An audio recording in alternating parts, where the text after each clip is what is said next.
or just like message me later tonight. If it's what I think it is, we got to keep something quiet. You know what? Let's think of the. What do you? Never mind. Just message me what you think it is, because No, because I You know can't. what? Wait, do I get to know what it is? Yeah, I'll post No. it in our group chat. Or you don't want to post it in your group chat? All right, I'll just message you directly. Yeah. Wait, do I get to know though? I'll talk to Yeah, you about yeah, it we'll later. talk about I'll it, talk whatever. about my thing later. Like, Okay. yeah. What are these super seeks? I don't know, but also make sure I don't type during the show. Like we all had a problem with that recently. Did we really? I know I did on Mute accident. yourself. Yeah, I know. Sometimes I forget to mute myself. Oh, I thought I did. I must have missed. Move my damn mic. I forgot about doing that. I'm pretty bad about it sometimes, where I make random sound effects. So. You're usually the best because you just don't speak. So Oh, Wow. I get Wow. it. Wow. Wow. make random sound effects of like cause and stuff.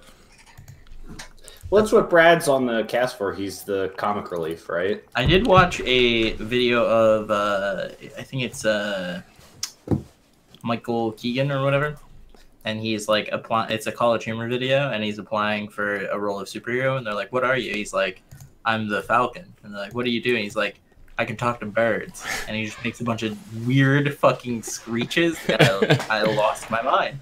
Just weird screeches, you said? Just making bird, like Let's see random if I bird can, noises? I'll find the YouTube thing. Alright, like, don't put it on now, like show me later or whatever, but That's really good. yeah, like don't if it's like somebody's show or whatever, don't put it on now because we're streaming, so but Yeah. everything good on the Zencaster front. Looks like we're all health check passed. You've both got warnings, but I don't.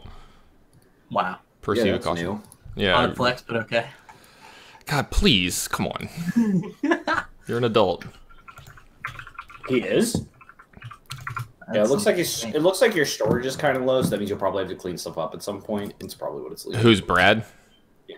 Yeah, it does. Rudy, when you ask like really, it's numerically, he's like an adult numerically. Whoa, that's But numerically, I'm practically dead. So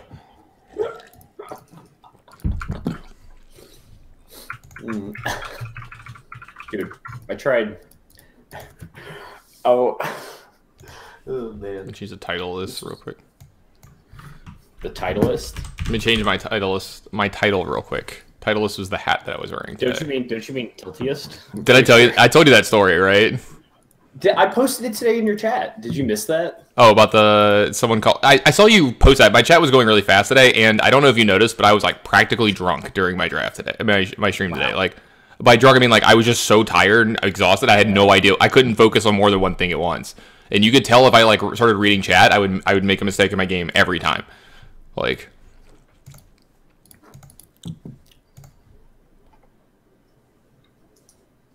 Rudy, where'd you finish? Did you cash? No, I dropped after I was X5 because for me to cash at that point, I'd have to like win out completely And get lucky? Yeah. Yeah. And not that I'm opposed to like playing. Like obviously, like the deck that I was playing required like some thought and certainly some practice, and especially like the deck is like very physically demanding. So playing it is like a helpful thing. But at the same time, it just with AP next week on like test standard, and we I mean we'll talk about this a little bit, but we added someone to our testing team. Okay. Who might actually just end up being on the team as well, depending on how things go. And so like I was with him a lot and like talking to him and watching him play. Ooh. Sounds romantic. It was. We love each other again. Again? Yeah. We may have not been friends for a while. Oh, got you. Interesting. All right. Are we gonna go recording Yeah, soon? we can start recording if you're ready. Cool. Yeah, I've actually got like a lot more energy and shit than I did earlier today. So let's go. Yeah, I mean it's definitely I like this person better than I like Brad, but whatever. wait, what? Wait, what? Got him. All right. Roasted. What's up, Morgan? All right, you all ready? Rudy, did you get your new chair? Yeah, it's actually right behind me. Oh, nice. That thing assemble it, yeah. that thing right there is like I don't know if you could see it, but Right below the trophy. trophies. Oh yeah, conveniently right below all the trophies. You notice I have a dresser now too. Yeah, and then you got a bed coming too. Big boy moving up in the world. Moving on up Moving on up. to the poor side because I can't afford to do anything else. It's like I can barely afford to eat. It's like I bought a bed this month, so we're going to the dollar menu, boys. Well, yeah, I mean, there's a reason I went to get Little Caesars tonight. It's certainly not because of anything else. I'm gonna get a shave and a haircut tomorrow. Mm-hmm. And wait, okay. And I looked at the price. I looked at the price for it, and I was like, "All right, it looks like we're eating pork for a couple days." Oh no! Looks like we're going to buy sandwich meat and bread. It's good for like 8 meals for like $4. Oh, I also got really lucky. I spewed so much, so I was playing not very well on Moto, and I was very frustrated with myself, and so I started crack opening chests to tilt off, and my third and fourth chests were Horizon Canopy surgical extraction, so I just got 73 tickets. Must be so nice. From those two. Must be so nice. All right. Whenever I tilt open chests, I'm never that lucky. I just open shit, and then I'm like, that made me feel worse. All right, let's start recording. Okay, I'm gonna start recording in 5, 4, 3. Come on. Hello, everyone, and welcome to the Grinders Podcast. I'm Rudy Brixa, and I'm joined here, as always, by Tan and Grace and Bradley Carpenter. How are you boys doing tonight? I had no idea you were doing the intro. You surprised the hell out of me. Yeah, I surprised myself too. I was like, yeah, you know what? I'm in. Yeah, it's just like, let's. It's like I'm just taking over. This is my show now. Mine. Fine. I'll bust out the intro next week. I cannot wait to hear this. This is going to be a delight. A delight, even. I'll handle it. Have you been practicing, Bradley? Yeah, I mean, if by practice you mean in my head picturing me doing it in a ridiculous voice and not laughing, then absolutely I cannot wait. I'm excited. You're 100% doing it next week now. I hope you know. I'm literally making a note on my phone right now. Yeah. I'm gonna set a reminder for Monday at 7:45 or whatever, so I remember it right before the podcast. Where are you doing the intro today? And I'll be like, what are you talking about? What do you mean intro? I don't know what that word means. I can't spell it. Intro. Don't make fun of my inability to spell. Actually, I'm gonna make fun of more than your inability to spell. To be fair, I probably have the worst spelling ability on the show. I am horrendous, and I can't even spell that word. So, are you saying that we should have a spelling bee on cast? I don't know if I want to embarrass myself that bad. Well, I mean, Rudy, you were there back in the day. I don't know. I think Brad, you weren't playing Magic very much at this time. Do you remember when Lauren Nolan? This is a name from back in the past. 10K champion Lauren Nolan and I used to do mental Magic games against each other at invitationals. Yes. And we would get a crowd watching us to laugh at us at how bad we were at it because we were just both I can't. It's like the Tropic Thunder joke. It's like I don't know what it's called. I just know the sound it makes when it kills a man when he's talking about the guns and stuff. It's just I don't know the name of a card. I just know what it does. Yeah, it was just I was pretty sure 90% of the cards both of you were making up, but yeah, we probably made up a few as we went along. He would say yeah, that sounds right. That's probably a card. That's probably fair enough. Very reasonable for that card is care of. Yeah, sure. Anyway, Brad, you do anything fun this weekend? I played in the Magic Online PTQ Standard and lost playing for top 8, and then still had the opportunity to get lucky on breakers, and then missed horribly. And then I got to watch all my pals play some Magic the Gathering, so it was good. That's awesome. It sucks that you were 1 win away, but it sounds like you went pretty deep. What deck did you play? I played Blue-Red Drakes. It was like a Phoenix-less Drake deck that Andrew messaged me the night before with. He played it too, and I think he 0-2'd or 2-2 dropped. But it felt really good. It's weird to not play Phoenix, but if you don't play Phoenix in the deck, it lets you play a lot more reactive cards instead of just a bunch of do-nothing draw spells. So yeah, I think I'd seen some of these lists, and I was intrigued. And what you're saying actually sounds reasonable and good. You actually liked it a lot, though? Yeah, I was a big fan. It felt pretty good. The only thing it loses to is the white decks are kind of hard, and I ended up going 1-1 against the white decks, and then lost playing against. I guess ironically, I lost against a Drake deck, but with Phoenixes, and he just browned me in 2 games. And I think the matchup's good, but it just wasn't close. Just put a bunch of Phoenixes in play, and I died. And I feel like you trying to be reactive when they're just much faster than you are, and their velocity is just insanely high on some turns. It might sometimes be hard to catch up. I mean, we're gonna get to this. We're gonna get to this later in the show, but this Arclight Phoenix card, I think I've heard it a time or two in the last week or so since it won all 3 tournaments this weekend in Baltimore. I don't know if you guys knew that. I think it only won 2. No, it won all 3. Apparently. Wait, really? Someone was posting about it on Twitter that it won the Open and both Classics. I mean, Rudy's gonna go check it to make sure real quick, but I'm pretty sure I heard that it won all of them. Yeah, I think I've heard that as well. So if you haven't gotten your set of Arclight Phoenixes, you might as well get them now because they're probably not going down in price anytime soon. But we'll get to that Open a little bit more. Rudy, you were in Baltimore this weekend, so did you have any fun? Did you do anything other than playing in the Open? We'll get to that in a second. No, I just had a lot of fun playing in the Open. It was kind of interesting. Yeah, you're right. Arclight. There were between the 3 finals from this weekend. There were 24 Arclight Phoenixes. Jeez, that is a lot. So that's quite a lot, and it's kind of funny because I remember I actually made fun of somebody for this a little while, but Clay Spickelmeyer, Grand Prix champion, was tweeting about how bad Arclight Phoenix was a couple weeks ago and how unplayable it is in Modern. Now you have to run through so many hoops just to make it good, but it turns out that maybe that's not so true. I mean, it hadn't been super explored yet, and they're still exploring it in Modern as well. Like Ross Merriam apparently stumbled onto something that's pretty damn good, but yeah, we don't even know if that's the optimal build of what's going on right now, and we'll talk about that a little more later in the show as well. But as for me, I went to Baltimore as well, played in the tournament. I had top 8 of the last 2 Opens that I played in with Tron. And we came up just a win short of this one and finished 13th. So top 16 is pretty good. I can't complain how my season ended. Knowing that I really needed points, I decided to play the last 3 Opens when I was probably only going to play in one of them. And I did really well. I had 2 top 8s and a top 16. So I can't really complain about that. And I'm pretty happy with the way the season ended because we have one event left. We have the Invitational, but all the regular normal events like lower pressure events are done for the SCG this year.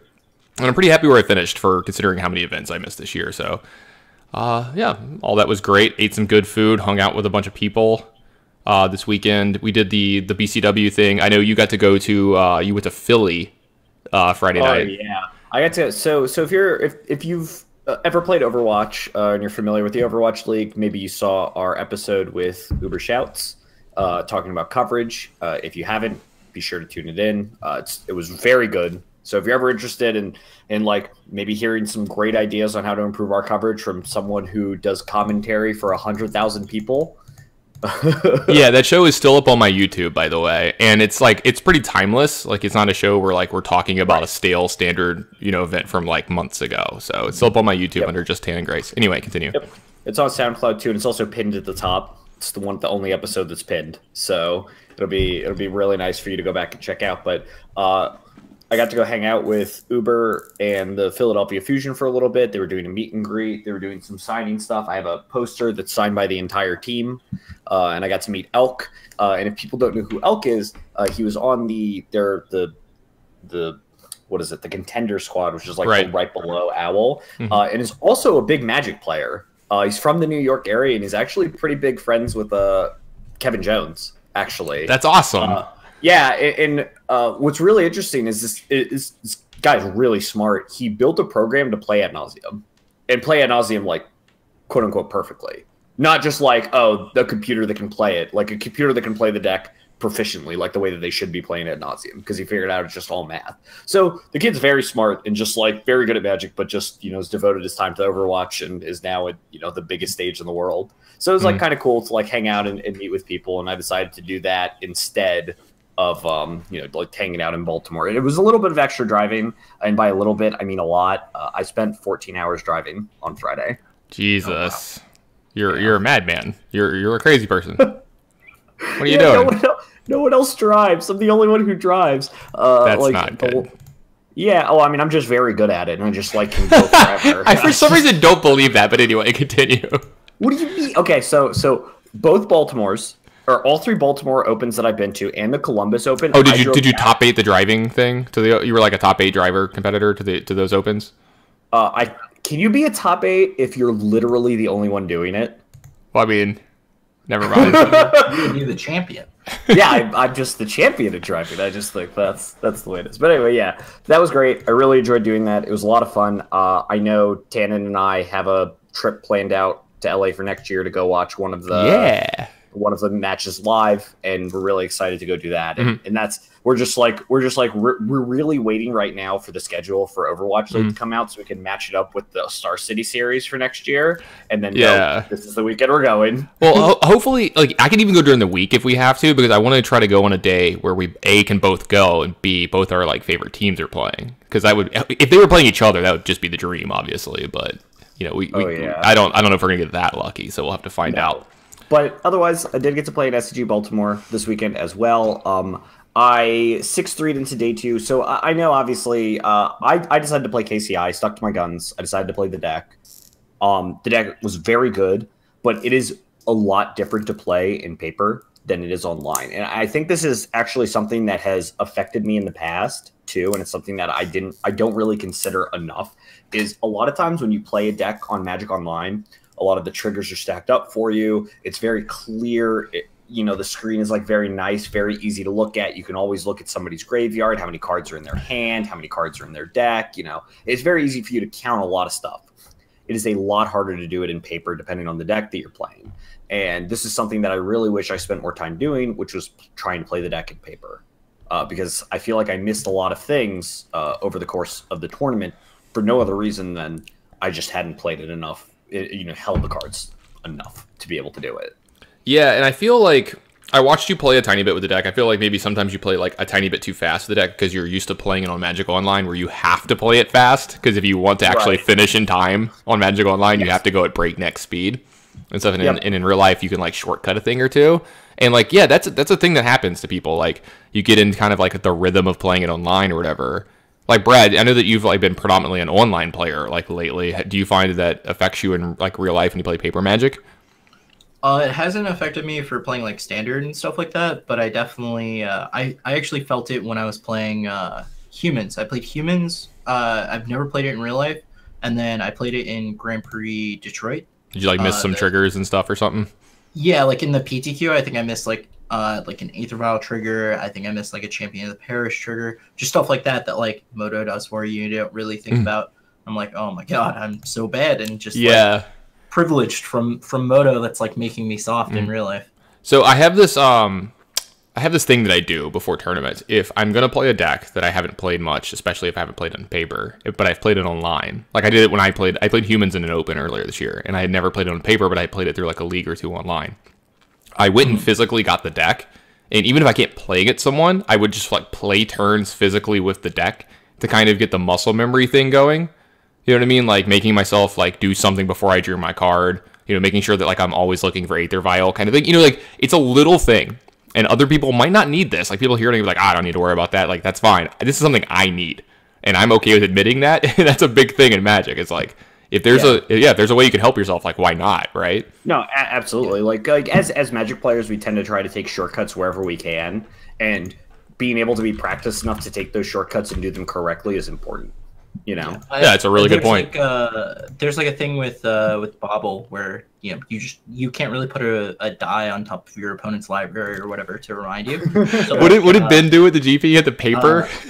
Ben he brings a large piece of paper that says Bobble trigger on it, and even at GP Phoenix, he's like, "Brad, we're going to make one of these for you, and you're going to use it." And I was like, He's like, no one is too smart to like not like. There's no reason to not do this.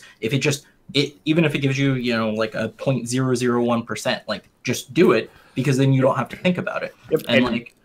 Yep. And the Ben that Brad's talking about is Ben Friedman, who is has played on the Pro Tour, for most of his, for a lot of his life. Is certainly one of the better Magic players in the world right now. Yeah, and like no one is too smart for it. Like someone would be like, "Oh yeah, I just remember my trigger." It's like, have you ever forgotten a trigger in your life? It's like, yeah, probably. Okay, well then just do this, and you will never forget. This kind of reminds me of this story. I heard this on a podcast once, and it was just fascinating to me. So it's a story about the NBA and some basketball players. One of the greatest free throw shooters of all time. He would do. Do you know what I'm talking about when I say he would granny shoot it? He would do the granny shot from the free throw line. So like, most players, they do like the overhand, like push through the ball and shoot it. He would do like the underhand, like the ball starts back down by your waist, and you would just like kind of hoist the ball up in this weird motion. And it is like actually kind of proven to be more accurate to do it that way, because like of the way the ball rotates and it like comes off softer and like at a better angle and stuff. And they would bring him into teams that had players that like were bad at free throw shooting.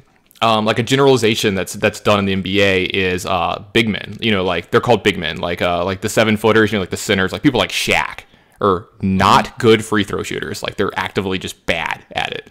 And he's like, you could just do this and you would be much better. In fact, Wilt Chamberlain, he scored 100 points in a basketball game. Like it's still the record. Like no one else has ever done that. He did the granny shooting in that game. There's not a lot of recording of this game. Like they didn't, record all the games back then on TV and stuff. But just decided to not do it anymore. And someone asked him like, why don't you do this anymore? And he's like, it just makes me look stupid. Right? Like it just looks stupid. And like you're never too smart to have like the crutch that you're allowed, Like I do it all the time. I put dice on top of my deck every time I'm playing an upkeep deck. Of no, I definitely do that too. Actually, kind of an interesting thing.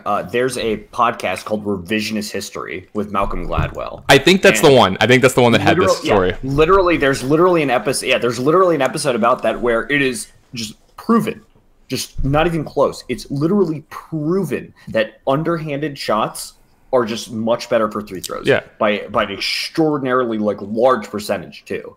But people don't do it because of the perception. It's like. It just takes people sometimes forever to be able to change those kind of things, just because perception is so important. And who cares?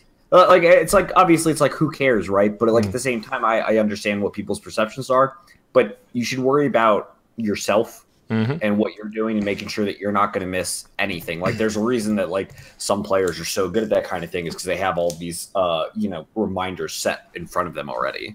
Yeah, absolutely. And you kind of talked about how the Open went for you this weekend. So I think I mentioned it. I finished a win short of top 8. I had a couple interesting things. I played Tron again this weekend. So hate me for it, whatever. Don't care. I had a funny one. So playing for either 8-1 or 7-2 at the end of day 1. Playing the last match of the day. I played against the Jund player that top 8'd. And I kept 7 in game 3, and he multi 5, and I did not win that game. And that did not feel good. Like anyone who knows the Tron Jund matchup, like if they go down 2 cards and you keep a 7, because like let's be real, if you keep 7 with a with the Tron deck, like you have to have a good reason. Did you get trophied surgical? No, he didn't surgical me. I got trophied into Fulminator, and then and the game went on. Yeah, the game went on for like a lot more turns, but I only drew redundant Tron pieces, and then only found redundant Tron pieces. And died with like Karn Ugin in my hand and 6 lands on the battlefield when like with all of it would have been just decimation if like I ever drew the card. So it's like whatever. I gotta tell you, you deserve it. Oh yeah, because like I'll say this: anyone who's played Tron through a long tournament, I played like 15 rounds or whatever. Anyone who's played like Tron through a tournament that many rounds, and then the ones before, you get obscenely lucky at times. And I mean obscenely because like that's what this deck is. Like yeah, your hands are like built into redundancy to get these lands, but sometimes you have to take risk with the deck. And it's one of the best decks at getting lucky in the format too. So do you think Tron is still going to be well positioned after this weekend? Like what how do you feel? All right, obviously you played a lot of Tron. Obviously Arclight is the new hotness at the moment. So I mean the question is how do you feel your matchup is against these Arclight decks? Is it something you want to play against? Is there a certain Arclight deck that you're better against? Like where are you standing with a deck like Tron against Arclight? So I don't actively want to play the matchup, but I'm not as scared of it as say like me playing against Infect. I played against Infect this weekend, by the way, and got browned. I died on turn 3 both games, not close. Like I was not in those games at all. And I played against the mono red version twice in this tournament. I played against Ben Reagan and I played against Jerry Thompson. My Jerry Thompson match is on camera. I got pretty lucky against Jerry. Game 1 he like mulled to 4 and I carned his only land. And then you can see us joking about it on camera. I like show him an Ulamog that I'm not casting because he doesn't have 2 permanents. and Ulamog has to exile 2 permanents. So I'm just like, he knew it too. Like I drew the card and like I drew my card for turn and then I sat there and like I read one for a second. You see me like read it for like half a second. And he's like, is that an Ulamog? I was like, yeah. I was trying to see if it just says like up to 2 because I was just gonna Ulamog as only permanent because I totally would do that, as a joke. But I will say this. So if you watch game 2 is a slugfest. I have like Natural Tron. He has a pretty decent draw. Like, he might not do the most broken thing ever every turn, but at some point in the game, the dial just goes up to 10 for both of us, where I start doing like some of the most broken things I can do every turn, and he goes toe to toe with me almost the entire time. I played one turn kind of like badly, which kind of like made the game a little closer than it needed to be. But the fact that the deck was still in it, and his draw was not like busted. You know what I mean? Like he would he would have very good turns, but his draw, it wasn't like the draws you saw like in the top 8. Like the like Ross Merriam and the guy that was playing mono red Phoenix in top 8, they had some draws. Jeffrey Carr. Yeah, sorry, I forgot Carr's name. I should have known that. Their draws in top 8 were like absurd. So I do think like it's probably pretty played draw dependent, which is a lot of modern. And I do think if you draw a sideboard card, like I was playing Surgicals this weekend when I was not playing Surgicals before, and they were pretty good because like you can Surgical like when they get Phoenix, or you can leave Relic up for like when Phoenix triggers and stuff like that. But if they have the draw with I literally just blanked the name of the card, the red 1-drop that's 1/2 with Menace, and it gets bigger when you discard cards. Flame-Blade Adept. Yeah, if they have Flame-Blade Adept, they're like I think pretty far ahead of you because like you take 9 from that card. Card's really scary. Yeah, that card is exceptionally scary. Another interesting point is we actually saw so the top 8 was weird. And the top 8 wasn't weird because, good players made top 8. The top 8 was weird because there were 3 Hollowed Fountain decks. Yeah. There were 3 Hollowed Fountain decks, and there was a Death Shadow deck. And these are just decks that we've talked about on the cast that have just not been good for this extended period of time. Why are they good now, Brad? I think the Jeskai... I think the Jeskai decks were a product of proficient players. Right. I mean, they could have had anything, and they probably would have been fine. For those that don't know, the 2 Jeskai decks in the top 8 were piloted by Seth Manfield and Brad Nelson. Probably the 2 best players in the room. Yeah, besides, I think Reed was there. Reed was there too, yeah. Tough Reed didn't even take 2. Can he be that good? He was probably playing like Black-Green instead of Jeskai. I know that he played. I think he played Elves in the Classic, so he might have just been having like a little fun or something. I don't know. Anyway, but yeah, I still stand by Jeskai being kind of a mopey deck, and I think it just preys on SCGs because it gives players a lot of flexibility in Modern, as opposed to just playing a good deck and trying to be linear and do that. Like you're gonna have a fail rate. Whereas Jeskai is like, 49% against the field, but like if you play well and like I think your average STG player doesn't necessarily play around all the instant speed spells correctly. And just like Teferi's a powerful card, and you have a bunch of generic answers with card advantage, which are great. What's actually potentially kind of interesting, and I'm trying to look here on all the decks that did well. There's a deck that is just missing completely almost. There's only one person who did well with this deck. Do you know what deck I'm talking about? Banned Spirits? No. There was Dredge in day 2, right? Yeah, Dredge. Dredge did not do very well at this tournament. And something that we've talked about in the past is I think Dredge like bodied Hollowed Fountain decks. He just like had such a great matchup against them. And now that the Dredge decks are kind of starting to disappear, people are having a lot of graveyard hate. A lot of it's splash damage potentially too. And the Arclight decks are like starting to really be good against graveyard hate. They're really starting to work around it. And now that they're starting to work around it, the Dredge decks are just getting worse because people are still playing all the same graveyard hate. Yeah, that makes sense. They can't really adapt. Like the Dredge decks just don't have these ability to adapt. Like the Arclight deck, like Jeffrey Carr was a Lava Spike Monastery Swiftspear Risk Factor deck. That's their backup plan, and their backup plan is really good. And Ross's backup plan was he was playing Thing in the Ice and Crackling Drake and Crackling Drake. So all of these Arclight decks have these really solid backup plans, but Dredge just doesn't have the capability to proceed with its normal game plan and then, change into something else. It just doesn't have the tools for that. What do you mean, Stinkweed Imp Beatdown isn't a powerful strategy in Modern?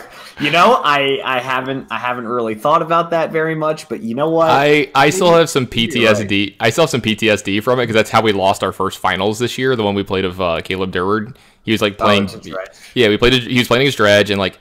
He like never makes his 4th land drop with a couple of Cocos in his hand, but he finally gets a Rest in Peace into play, and then we get beat down by 1/1s, 2/2s, and 3/3s. It was like a game of limited. But here's the thing: if Dredge is casting 1 creature return and Bant Spirits is casting 1 creature return, and this is back when they only had 4 lords because Supreme Phantom hadn't gotten printed yet, the Dredge deck could actually be favored because like they can cast a 3/3, and we were casting like 2/1s and 3/3s and 2/3s, so we're like trying to find a good double catcher. Yeah, you're like trying to get like a good double block in there somewhere. It was like a weird. It was like the weirdest game of limited I'd ever seen. I was like, what's going on? These mana bases are great. Ooh, that's a great way to describe it. That actually is really good. But I think one of the interesting things is, I mean, Death Shadow is just nowhere. There's literally 2 copies in the top 9. There's one the top forward. That's Max Medeiros, and Evan Petra also got 9th with the deck. Why is this deck popping up again? Like, what is making Death Shadow good? What is Death Shadow good against? Is it good against the Arclight decks? I mean, like, you could present a clock that's fast enough to kill them, right? Like, they don't block well. Like, the mono red deck does not block well at all. Like, I mean, you could just 20 them with a Shadow almost out of nowhere. A quick Gurmag can definitely get some stuff done.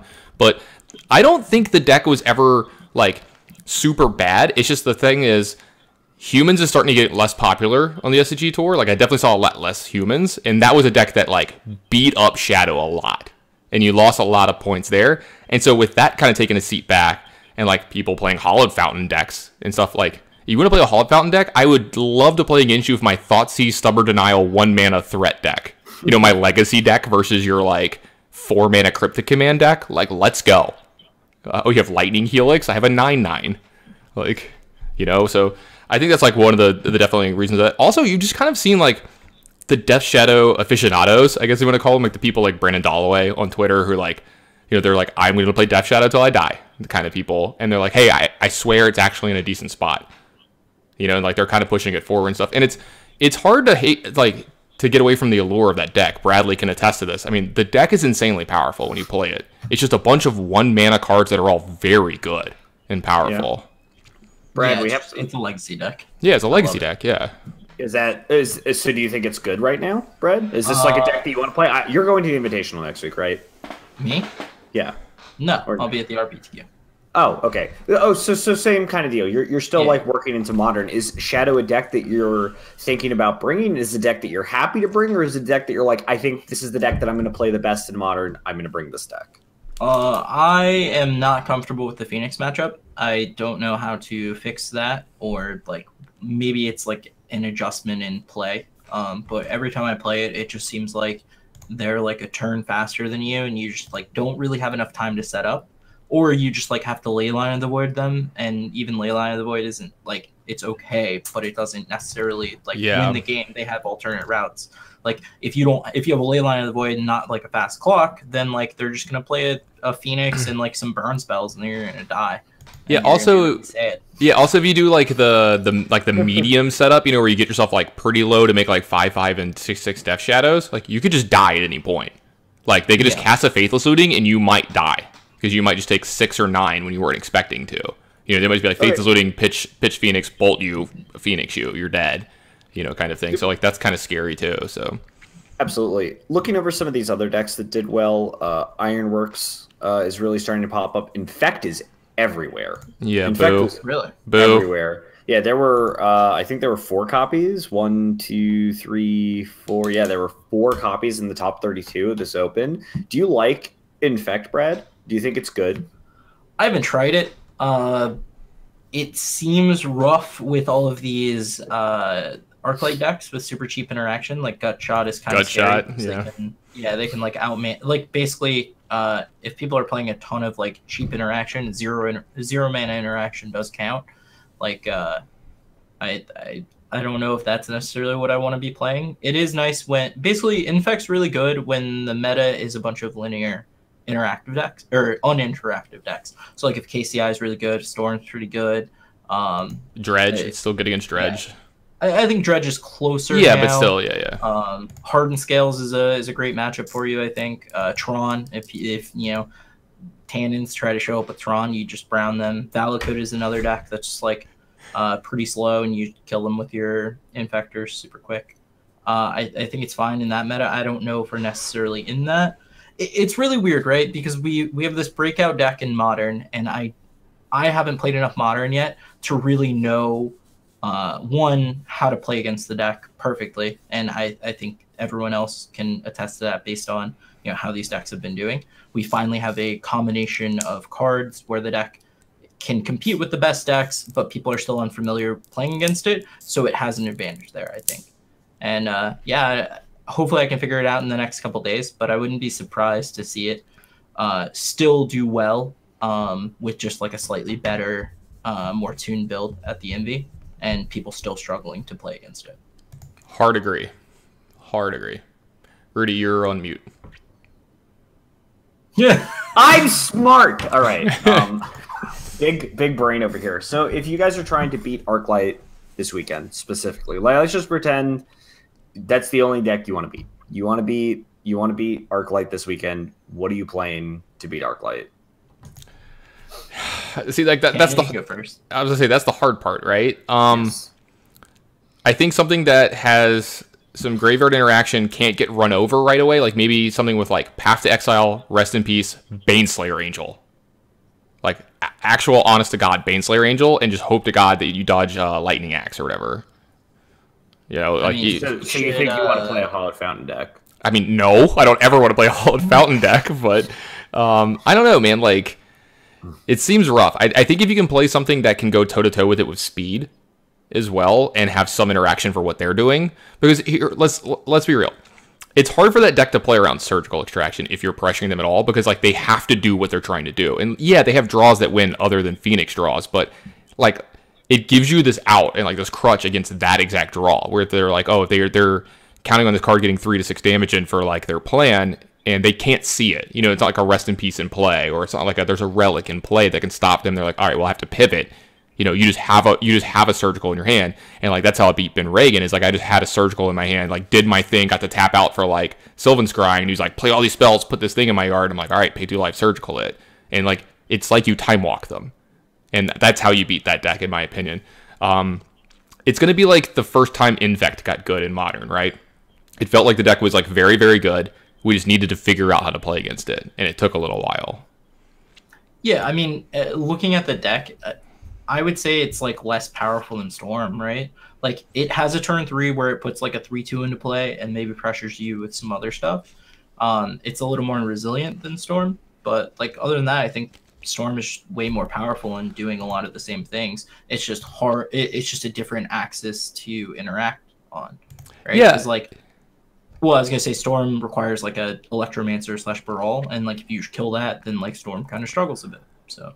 And yeah, like that's a really good point. And we didn't talk about this. Like I was talking to Ross about it. I was like, why do you think your deck is so good right now? And his is like less of an all-in, like do all these big, dumb, stupid turns. Like his deck still is capable of that, but it's like it's definitely less explosive than the mono red one, right? Like the mono red one has like the most explosive draws. But yeah. Ross has Thing in the Ice, and he's exceptionally differently well positioned because right now Thing in the Ice is great. In Modern, there are so many creature decks that are going on, and still, even if they're not a creature deck, if you can just hit them with it, well, you're still getting rewarded for playing Magic, right? For cantripping a bunch.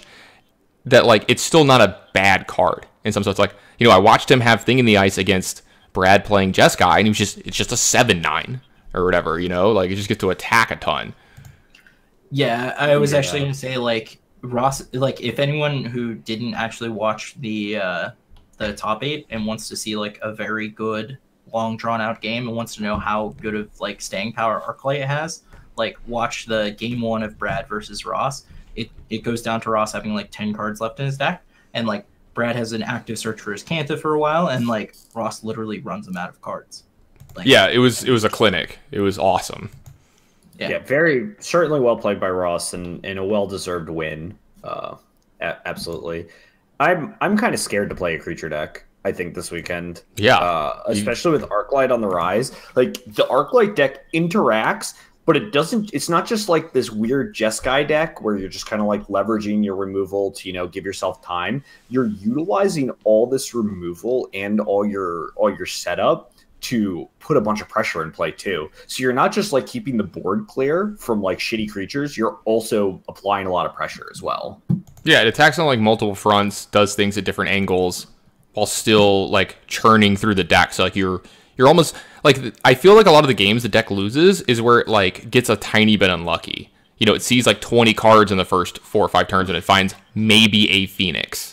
Yeah, you spin your wheels a ton. Yeah, happens. Like that's how I lose with the standard version of the deck, and it just tilts me to no end. It's like I'll go through 30 cards, and I'm like, I have 1 Phoenix on turn 6 or something, and I'm like, yeah, this is great, like or whatever. But I think that's where Ross's deck has the advantage, because I played the Hollow One version that Jerry played, and I haven't played the Mono Red version, or the Mono Red version that I played that both got of those. second.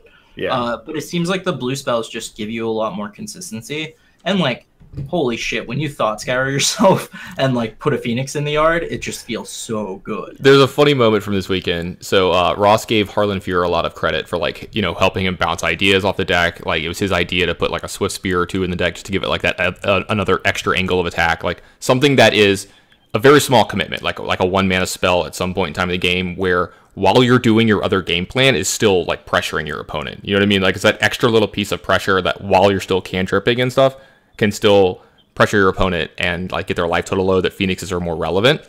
He made this joke. He was like, when Harlan first got the list and started working with it, he's like, I want to cut all these Thought Scours. They suck. Or whatever. Like, why is this in your deck? And Ross just looks at him, deadpans him. He's like, Harlan, have you ever considered being more lucky? Like, have you ever just milled an Arclight Phoenix with a Thought Scour? He's like, it's the greatest thing in the world, or whatever. Yeah. So I mean, obviously that's great, but I kind of, you can kind of see where he's going with it. I don't know how much you remember, but I've been talking about playing like Arclight Phoenix and Modern for weeks now.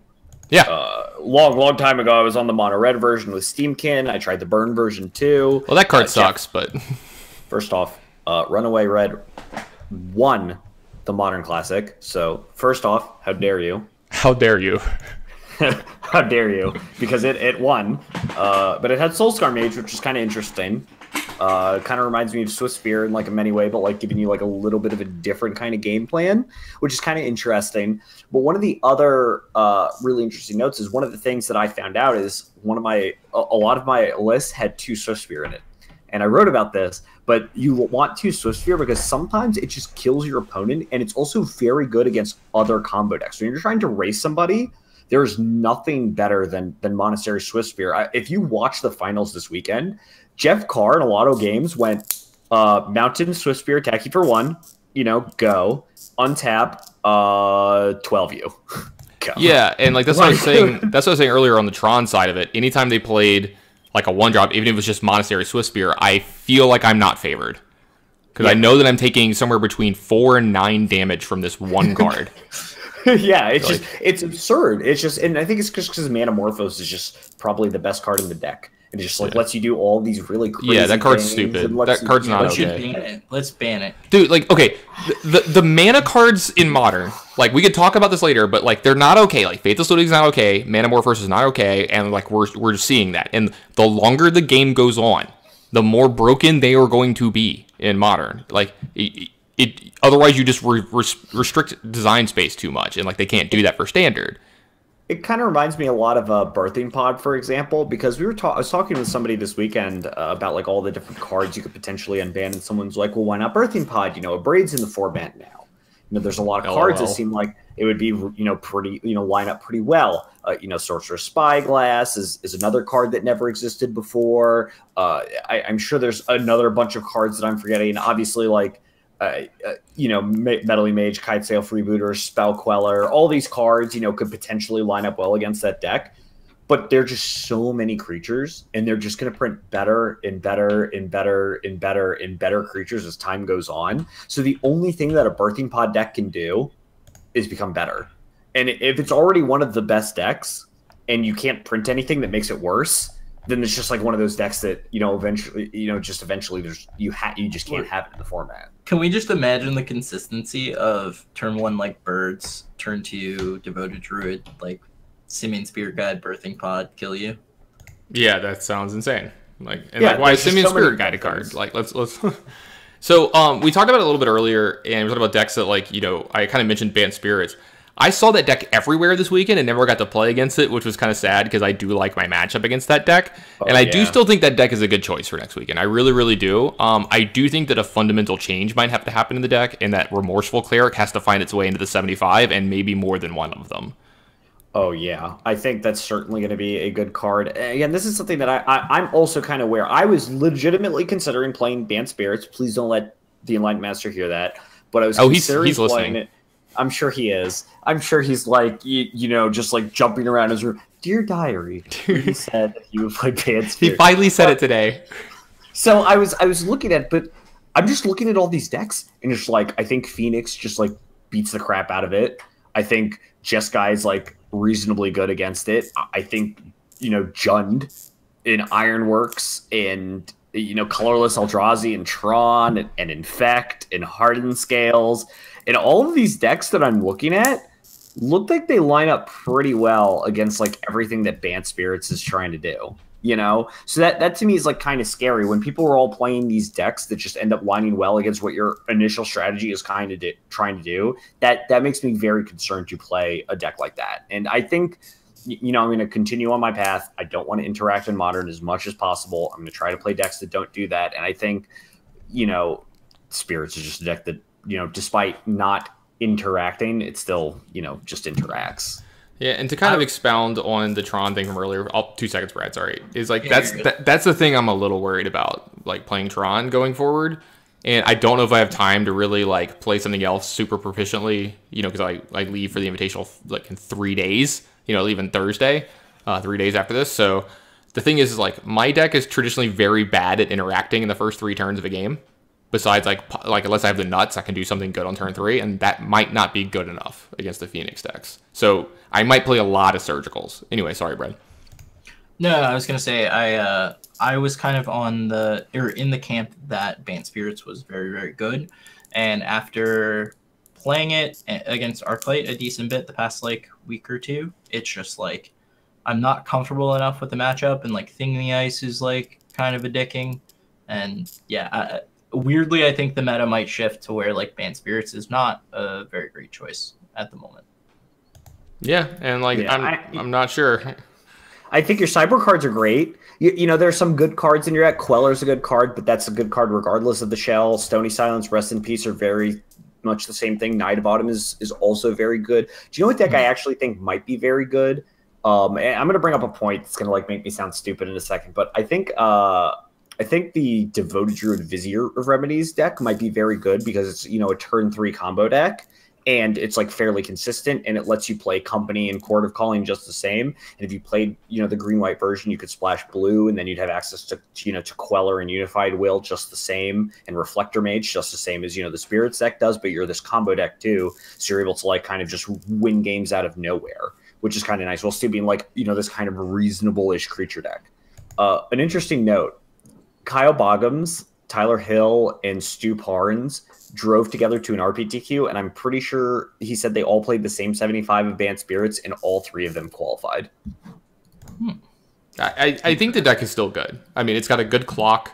It's got the best sideboard cards in Modern. It's like one of the most like malleable decks in Modern, and you can change up like what you're trying to do while still like not hurting your basic plan too much, which I like a lot. I think the deck is good. I'm going to eventually play it in some of it. I know I've said it a bunch of times on the show. Eventually I'm going to do I went and got the deck. I own like 90-something% of it or whatever. So I do think it's good. And I also think that like this was like if I had to play an RPTQ this weekend, I would have played Bant Spirits. However, this next weekend coming up, the MV and like the RPTQs are not the same weekend. You know what I mean? And I think things will shift just enough that like the Arclight deck's pretty inexpensive for the most part, especially if people play Standard. So you're saying, Tannen? I mean, have you seen the prices and some of the cards in the Arclight deck lately? Have you seen how much Manamorphose costs? Oh, I was gonna ask how much is it? It's like $20 to $25. It's $100 for a set of those. It's the same price as Arclight Phoenix pretty much now. I bought, and I feel so smart because I bought my set at like 7 to 8 each. Yeah, when and that's I a lot in the first place. Yeah, and I thought that was like a lot. I think I have one just like randomly in a box that I opened from Modern Masters, but I think it's like it was on my floor for a little bit. The dog get it. Still, like, so. Yep. So I think we can talk about what decks we're going to play in a minute because we're about to talk about the Invitational. But since we're going to talk about the Invitational, I think it's important to start spending a little time talking about Standard because we are getting to that point where we're stretching on about all that modern stuff and we still have a lot to cover. Have you been playing Standard at all, Tannen, Brad?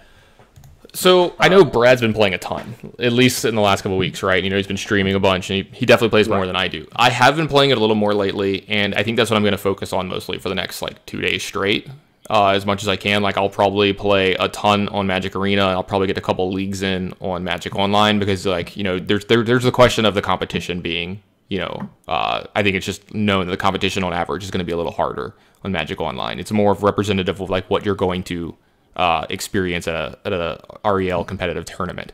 So I'm looking forward to that. I'm lost.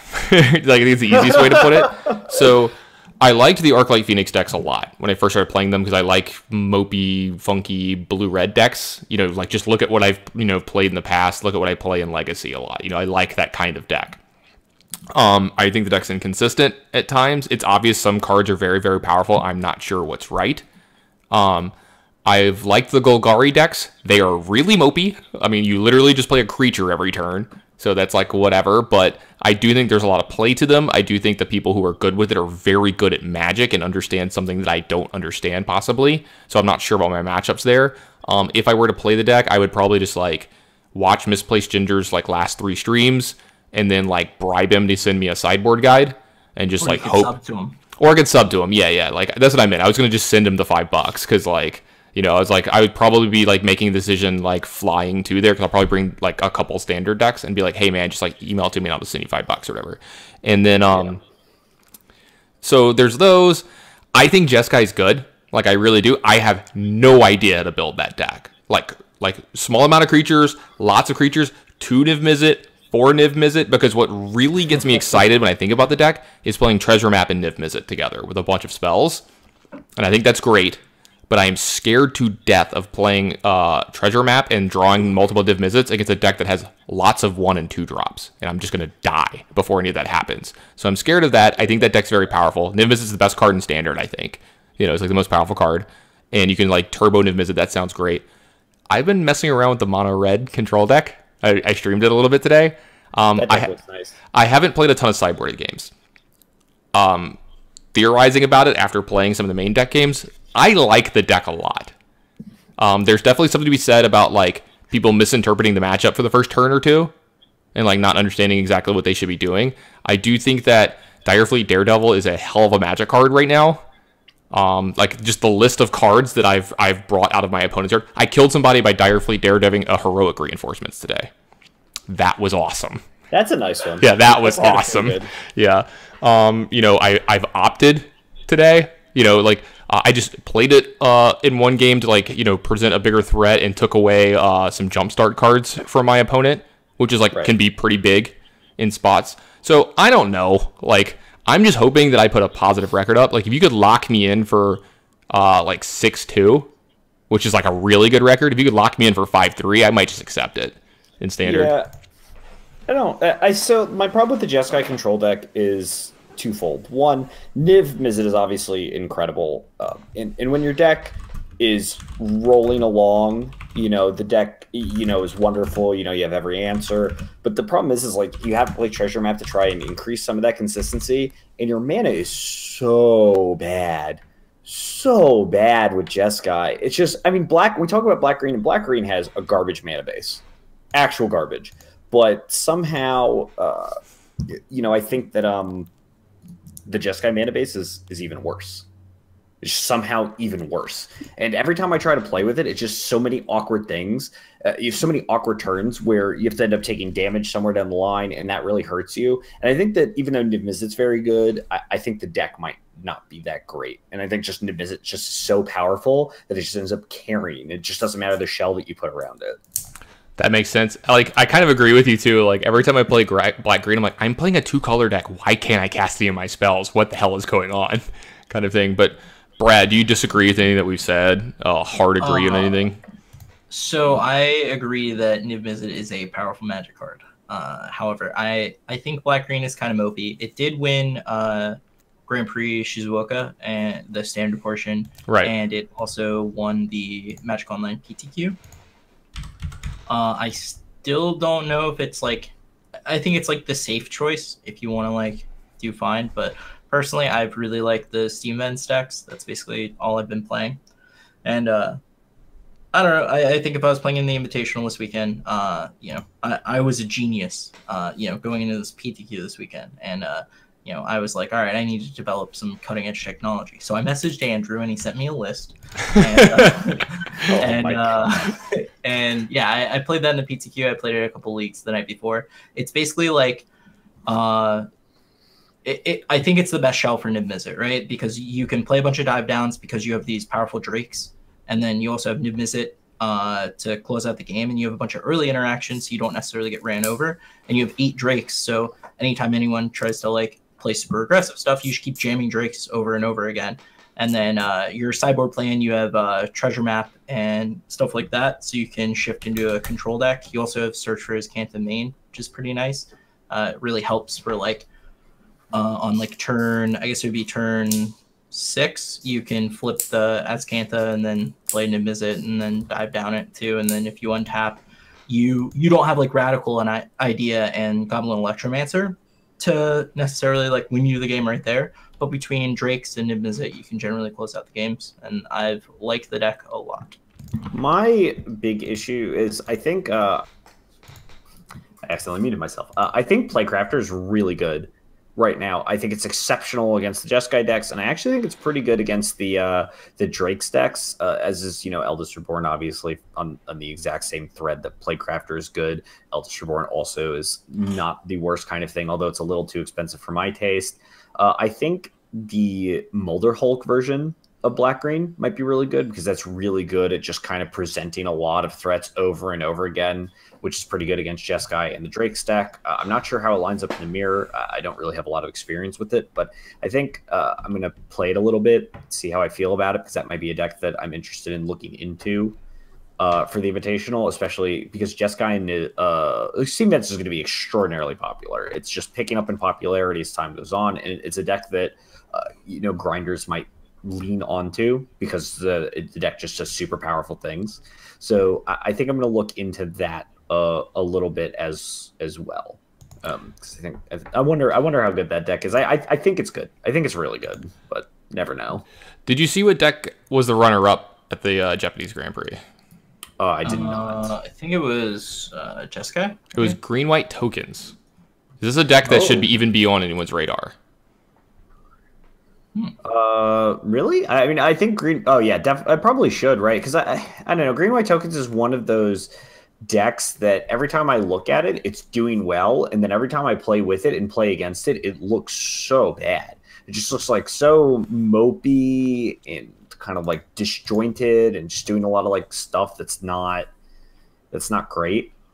So I don't know. Like I in Vegas, I lost to green white tokens in the top 4, and then Nick Prince went on to win the event as well, and he massacred his Izzet opponent in the finals. So my guess is like the deck has a good Izzet matchup, but I don't know if it has a good Jeskai matchup or a good. And since mono red doesn't really exist, I don't know if it has that. I don't know if it has a good mono blue matchup. I don't know how it lines up against anything, but the Izzet deck, and I know it's just very good there. Really? I actually felt the opposite. Like at least the version that I was playing has 3 Spell Pierce, and that card's just been insane. Oh yes, Spell Pierce has looked better than it's ever been. If people are moving to Steam Vents decks and they're just tapping out every turn, Spell Pierce has to be great. Yeah, and it also surprisingly lines up pretty well against the red-white decks and the green-white tokens decks. Just being able to counter like a March and stuff like that. History of Benalia, like Like Yeah. obviously the more skilled players are probably going to play around it. Like I had people, tap out for like expansion expulsion and like not do it for the max amount, and I'm like, oh, you're so much smarter than everyone else. Yeah. I do think green white's kind of bad. I think it's just a worse version of red white, right? Like it can't put on as fast of a clock.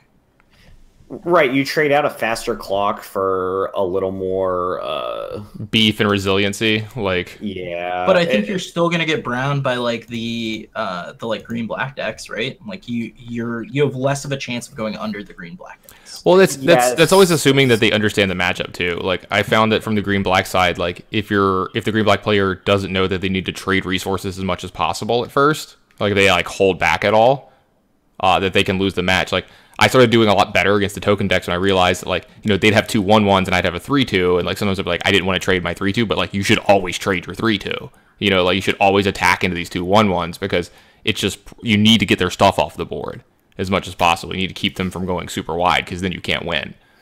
Yeah. So kind of an interesting, and another interesting note is Detection Tower might actually start getting really good, and it's not actually just for Carnage Tyrant. While it is good against Carnage Tyrant, it is also good against Dive Down. So if you're a black green deck and you're in the market to beat Dive Down, you could just leave up a mana and a Detection Tower. You were just talking about how bad that mana base is, though, so I'm a little worried about putting a colorless land. Absolutely, it's atrocious. I don't want to do that. It sounds fucking terrible. But I've seen it though. At the same time, if this is something that you're in the market for, it's nothing better, right? You could just play a bunch of cast downs and try and set up this turn where you're like, oh, kill your Drake. Oh, dive down, haha, cast down, get you. But you didn't really get them.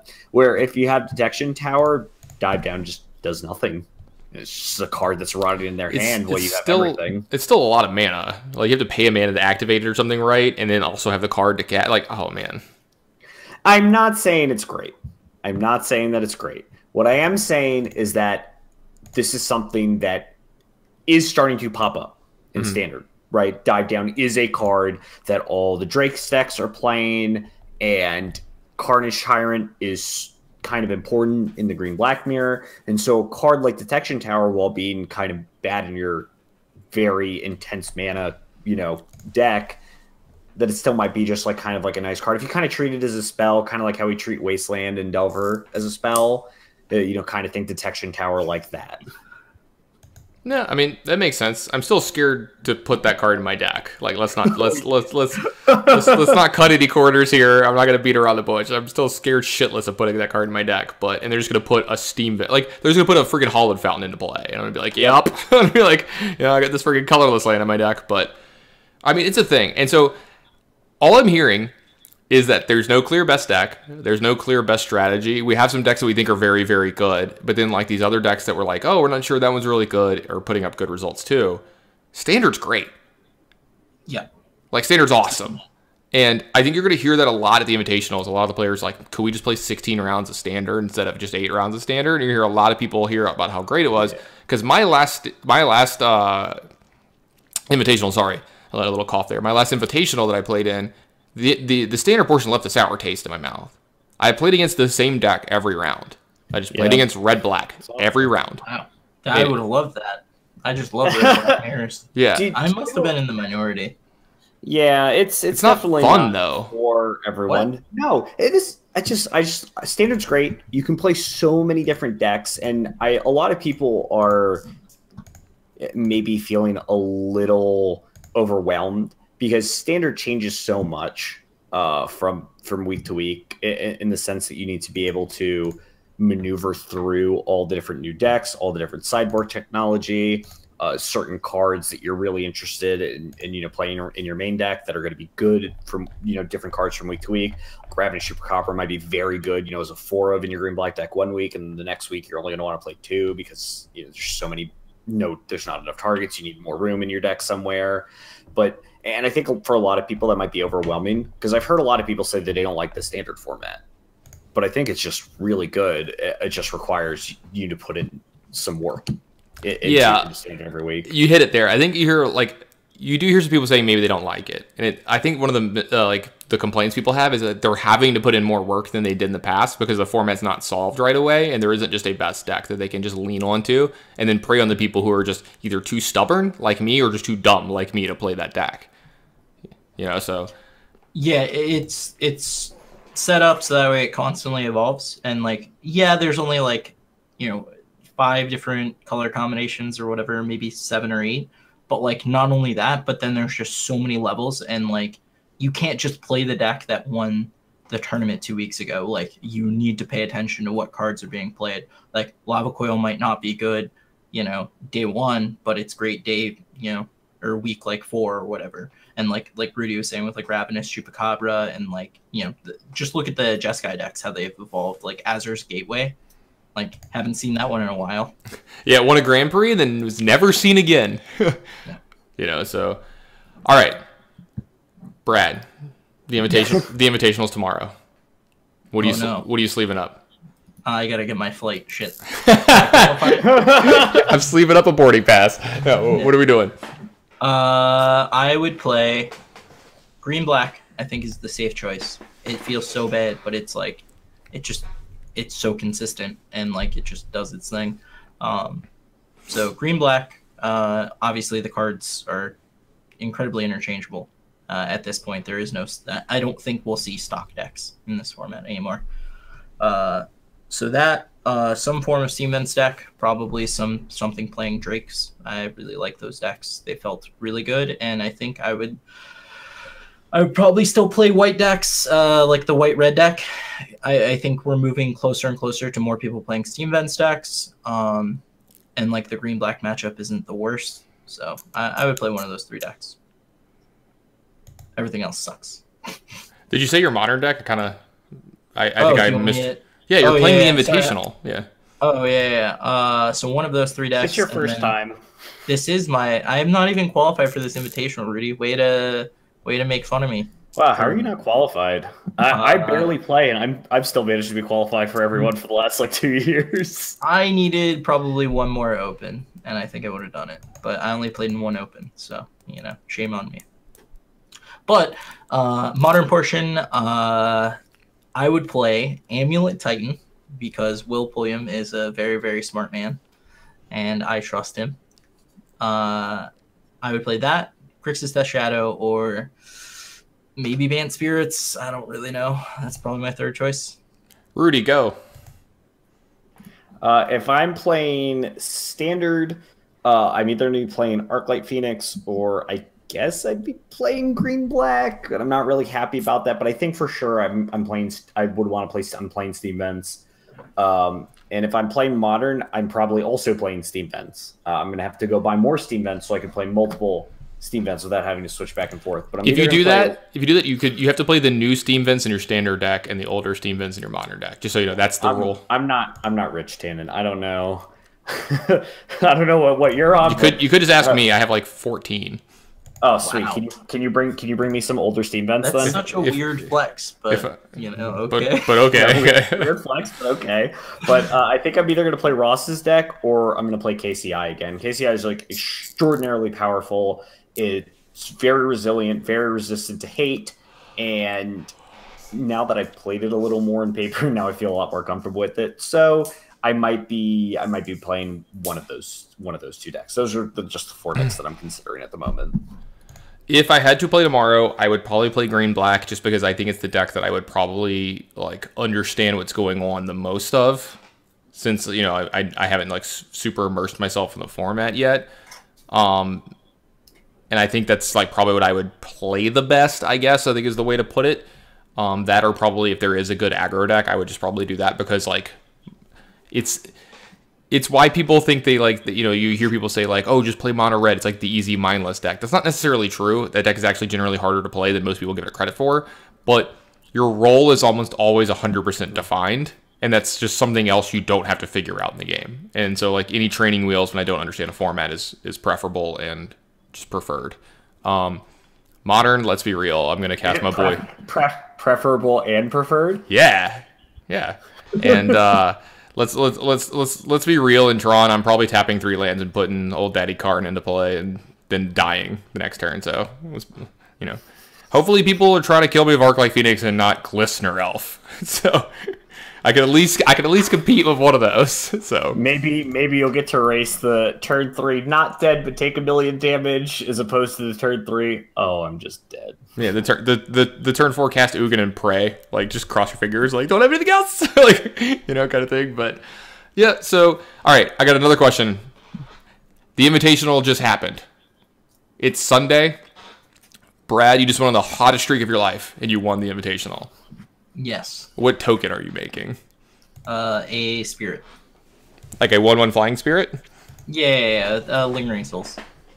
Okay, I was about to say that's what I was looking for. Moreland Haunt. Yeah, that's what I was looking for. I was looking for like the that's specific token generator as well. Yeah. Rudy, something. The stars aligned. We won the Invitational. What are you making? Stars aligned. A miracle just happened. Miracle just happened. It depends. Do I want to bother people or do I want to support? Rudy, I didn't ask you a question other than what token do you want to be? I don't know because if I want to bother people for the rest of my life, I would do a spirit token because everyone keeps playing bad spirits, so they would forcibly put me on camera a lot. But if I wanted to make myself happy, I would do a blue illusion bird because of Murmuring Mystic, because that's probably one of my yeah, that'd be kind of cool. Like you get a lot of standard play at the if there's more standard opens in the second half next year because we get one.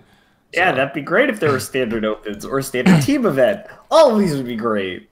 Ooh, standard team event would be nice. So, yeah, Unified would be amazing. Yeah, I'd be 100% in. So this answer is actually kind of hard for me if I were to answer this, because the one that I would want to be the most is like the most overused, is like the most overdone token in the last couple of years, and the 1/1 red elemental token from Young Pyromancer. Because there's CVM, there's Ross Merriam, and there's I literally just blanked. There's a Dylan Donegan. Dylan Donegan. I was going to say the youngest invitation. I can't believe I just blanked on Dylan. Dylan's the MV1, right? So they'll always use that one. Yeah, and like no, they've had some other ones too. They use the new ones. They use Ross. Using the new ones. I have a question. So if you're playing a team event with Ross, right? Ross for whatever reason has Young Pyromancer. And he goes into his bag, and he triggers his Young Pyromancer, and he puts down a Ross Merriam token. How long do you think it'll take you to take that token, toss it, and then put your own Tannin Pyromancer token on the floor? So it actually happened reversed. So at the first event where he had the tokens, I'm playing Grixis Delver, and I started making Pyromancer tokens, and he got done with his deck. His game, reached into his deck box or whatever, and literally reached over to my game, grabbed my tokens, literally tossed them on the floor, and then put Ross Merriam tokens on the table. And I was just like, all right, we're playing with these now. Yeah, but how fast would you do it to him? I think I would rip it in his face. Like I would literally do the slow-mo look while he's thinking too. Yeah, like scrying from his serum visions, you're just like, hey bud. Yeah, I would just lock eyes alpha male style and just slowly or just rip it in half. And then maybe the next one I would do a sensual look while I did it. Less confrontational. So you can give him all aspects of your life. Oh yeah, we go through all the whole spectrum. Yeah. But I try to think if there's a different token I would be, because I don't think I've ever really played another deck that another token that often. I've never generated a token other than a Pyromancer token often in my life. Fairy Road. You could be at Fairy Road. I think you'd be a good Fairy Road. Yeah, because of Bitter Blossom, I guess. Yeah. Okay, I'd like that one. Yeah, I mean, I guess I have had played Bitter Blossom a few times, but not a ton. So I don't know. Beast token from Thragdad. Oh. Could I be the two different worm tokens from Wormcoil Engine? Oh, that would be cool. I don't know if you can do that. I think you're gonna have to win 2 invitationals. So, that would be sick if you could actually do that. But the one that I would want to do, but it's not actually a token, and you can't really do. I would just I would want to be Insectile Aberration, because you have to actually physically take the card out and turn it over, and you could just literally take your Delver of Secrets off the board and then put the 3/2 token. I asked if it was possible to get something to represent the Jace ultimate. You can't. Light Sculptor ultimate, so you can go like this, just you just play it. It's just you there on a token, flipping this. people off. Yeah, people can't see at home. You're dead. Yeah. Yeah, but they can't do actual Magic cards is the problem, and so those are actual Magic cards. So because you might not be able to do a worm token, right? No, you can do a worm. You could be just a 3/3 generic worm-looking creature. Yeah. You could do like you look like the guy on Dune, like riding the sandworm. Okay, another old reference there. Oh, I know that because I'm old. Yeah. I don't know that because I'm a spry young kid. I think it gets remade like every 10 years anyway. Like they make a new version of it on Sci-Fi like every 10 years. So I'm sure there'll be one soon. Yeah. Something or like some that. TV But show. anyway, so I think that's gonna about do it for this. So that's what we. Wait. Those are. Wait. What? Any food recommendations for Roanoke this weekend? Oh, Sakura. Sakura Yes. is amazing. Yes. Sakura's good. I'm partial to Bad Wolf BBQ. I don't know if that's still right. That was good, too. Have not been in Roanoke in years, but when I used to live there, Bad Wolf BBQ was one of my favorite places to go and eat at. It's not like, oh my god, incredible, but I enjoy the food there. I need to get the name of this bar. We went to a bar one of the days that we were there. Like Ross took us there, obviously, but it doesn't. Its menu is very small. But I remember I got a burger and fries, and they stood out. And it's hard for a burger and fries to stand out. Plus, I got a fried Oreo for dessert, and they're like super. I love fried. And they're like super cheap. They're like $1 or something like that. And like the whole meal was like maybe $10 or whatever. And I was like, this was like the best burger and fries I'd had in a while. And Ross just looked at me. He's like, right? Like, or somebody was like, right? Like I ordered it. So I was like, I got to get the name of the bar though from Ross because it was just some generic place, so it's a very generic place. Yeah, you know what I mean? It's just I don't know if you know this, but I love theme parks, and one of the other reasons I love theme parks besides the rides is because I love fried foods like that. You need to go to the State Fair of Texas. It's in Dallas. Whenever they do it during the year, they literally will fry any food for you. You can bring something in and they'll just fry it all. But they have a ton of stuff there too, and they have like the giant turkey legs that they give you. And they're not just hold on, they're not just normal turkey legs. Like they have normal ones, but then they have other ones that are literally wrapped in bacon, and they do the cross baconing, like they do a vertical layer and then a horizontal layer, so it like wraps it completely around and it stays on. It?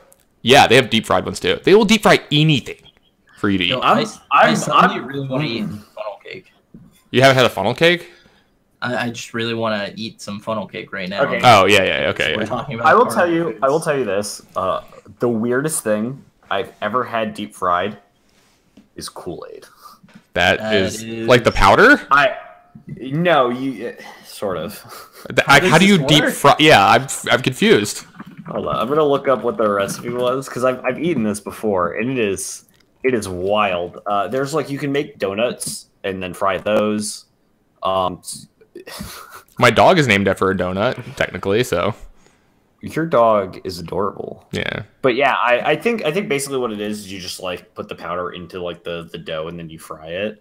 But, so it's like okay, so it's like tempura almost like ish. Like it's like inside of it. Like they fry the outside of it again, so it's like double fried almost. Well, it's like you make batter and then you mix the Kool-Aid in with the batter and then you deep fry that. And I'm just missing. Maybe. I'm missing something. I just don't get it. Here, let me show you. I'll show you a picture. Yeah, just send me a picture or something at some point, but it's fine. It's like so bread flavored Kool-Aid but fried. That sounds. It's like a donut. It's like a donut hole. Do you know what a donut hole looks like? Yeah. I mean, like I've had donut holes. If you've had it, that's what it looks like. Okay. But it's red. It's like just bright red. And does it just like? Can you get different flavors? Yeah. Okay, I would definitely try this. Like, it sounds better. I wouldn't use Kool-Aid. I think I would use Fruity Pebbles. I think it would sound way better. Well, I mean, Kool-Aid is a drink and Fruity Pebbles is a cereal. Yeah, but like, can you picture like, can you picture eating like a fried donut ball with like, or a donut hole with like Fruity Pebbles in it? That sounds amazing. Yeah, that sounds wonderful. I'm trademarking this. I'm going to trademark this right now. I kind of want to skip. If there's an open during the State Fair in Dallas where they fry anything, I might be gone. Yo, these actually look pretty delicious. Oh, you just look it up, Brad? No, I I posted it in the chat. Oh, okay. I haven't looked yet because I'm a professional and staying at the desk doing the job that we're doing right now. So I'm at the desk still. Yeah, we're all at our desk. You're on your computer. Is right in front of me. Yeah, you're saying that like you're not on your computer with a Facebook tab up. I do not have Facebook up. I do not have He Facebook up. struggles with technology, Rudy. He can't really handle checking out Kool-Aid balls while also. Okay, this does look good. I love deep frying. I just love deep fried foods. This does actually look great. I told you. Rudy's like anything to give me a heart attack faster. Anything to raise the cholesterol, clog those arteries. I'm in. Well, I'm extraordinarily lucky. my metabolism is so good that for Odd 3 flex, years, but okay. for 3 years, I sat on my ass. I ate like garbage. All I did was play Magic on occasion, and I just was on my computer all the time. And I only gained about 30 pounds. It took me That's still a lot. It took me less than a month to work it all off.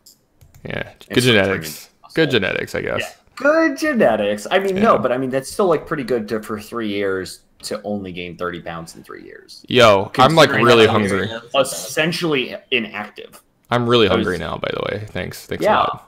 I have a pizza that I'm about to eat in Wings as soon as we get off. Where can I get a funnel cake? Dude, I make funnel cake, dude. It's so good. I need to buy a deep fryer again. I've loved having a deep fryer. Brad, you live near Orlando. I guarantee you there's somewhere that has funnel cakes. I'm not gonna drive an hour and a half to get a funnel cake. I have driven farther to get a craving before. Wow. Just so you know, like I know this is a shorter distance, but Rudy knows this. Anybody listening to the show, I like Korean barbecue. I have to drive at least an hour to have it. Yep. And I do it often. So. I'm not gonna say it. I'm not gonna say it there. But hey, Rudy, I'm down to get some good food this weekend and week. Yeah. When do you get in? We were gonna drive down Thursday night, I think. Okay, I think I get in at like 5 p.m. ish, and like I have some stuff like already set up. Like I'm with Ross, you know, like I'm gonna be staying with Ross. So like he's like, we're gonna do this, and this, but I'm not like attached. You know, I can go do something else. Like he'll probably do trivia one. Yeah, he'll probably try to do. No, I'm saying he'll do like trivia one night, and I'm not necessarily gonna like tie myself to trivia. I might go hang out. For that, I'll come save you. I like trivia too, but I also like eating and hanging out. Yeah, exactly. So, Tannen. Yes. Somebody wants to find you. They want to see you for coaching. Yeah. They want to follow you on your social media because for some reason they don't already. How can someone do that? So you can find me on Twitter at @TannenGrace. You can also DM me on there if you want to do some coaching. I did my first coaching session last week, and I was actually really excited. It was a lot of fun.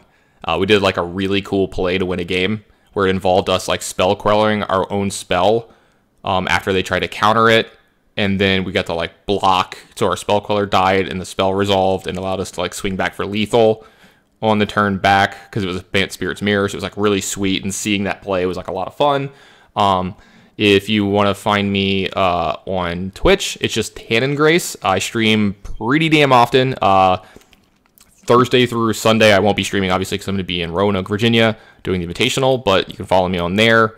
I usually stream a lot of Arena right now, but I am switching it up. I've been doing some donation bonus leagues lately as well. Got a few more of those lined up, so you can see me on there. And you can message me through Twitch or Twitter or Facebook if you want to do some coaching or something like that. So awesome. Bradley, suppose somebody wanted to email you for no reason at all. What's the best way that someone can email you? All coaching inquiries can be sent to thetannengrace@gmail.com. That is my business email. It's official at this moment in time. I'll even start checking in regularly just for that. You can also find me on twitch.tv/BradBurigmosenraged, kind of spelled like the magic card. And I stream basically every night I've been starting earlier, but it's usually about 11 p.m. Eastern to about 5 a.m. Eastern. So I play all varieties of stuff. You can watch me lose. You can also watch me play terribly and get really lucky and win still. So that's great. And you can also reach me on Twitter at Brad Burigmos. And where can people find you, Rudy? If you are looking to find me, you can find me on Twitter at TheNotoriousBZA. You can reach out to me there just by tagging me or messaging me. If you're interested in coaching, I do offer coaching as well. You can also find me on Discord, and the best place to find me on Discord is actually at the Grinders Cast Discord. That is open to everybody. Anybody can join. You can head on over to our Twitter, which is at GrindersCastMTG. So make sure you go on over there, give us a follow. We also have a Discord link in there. Please join us in our Discord, hang out. We have a good time. It's great. We share memes. We talk about our Magic decks. And if you want to support us in a way other than just listening to us, either on SoundCloud, Spotify, or iTunes, you can support us by joining our I want to say joining our Patreon, but that's not right. But you can support our Patreon. We do have one. It is GrindersCast MTG as well. But if you head on over there, you can support us for a little bit. You don't have to support us at all. We appreciate every little support just by listening to us and tuning in. But if you do want to support us monetarily, we do pay for everything ourselves. We have a great editor, Brent, as well. And we just use the Patreon, and we have a special channel in our Discord for patrons, so they have better access to Tannen, myself, and Bradley. And we also post our deck list in there before every tournament. So if you're interested in catching what we're playing before we write about it, then you can go ahead and check us out there. But I think that's going to do it for us for this week. I don't think I... One more thing. A couple more things. Rudy, great segue. That was really good. And Brad, I have an important question for you. Brad, you're muted. You guys are real bad about this. No, I muted Brad. Oh, nice. You got muted. Oh, that was... Oh, I know what he was going to do! What was the question, Tannen? Does a phoenix caw? Yes. They do? I would like to believe so. Okay. That was very important to me. This. Caw! That's a Arclight Phoenix right there. Thanks for. So if multiple of them come back, like if multiple come back at the same time, is it like it goes like caw caw caw? Like. Yeah, but it's more like a Velociraptor from the third Jurassic Park. Okay. Oh. But like yeah, in succession or whatever, like one comes into play and it's like caw, and then caw caw. It's like think of it like a animation on Magic Arena. Ooh, I like it. All right. Wow, and I'd like to say thanks for everyone for listening to the final Grinders podcast episode of all time. If you'd like to put in an application to replace Rudy, you are more than welcome. Send it to thetanagrace@gmail.com. All applications should be forwarded to thetanagrace@gmail.com. Yeah, I'll personally read it over.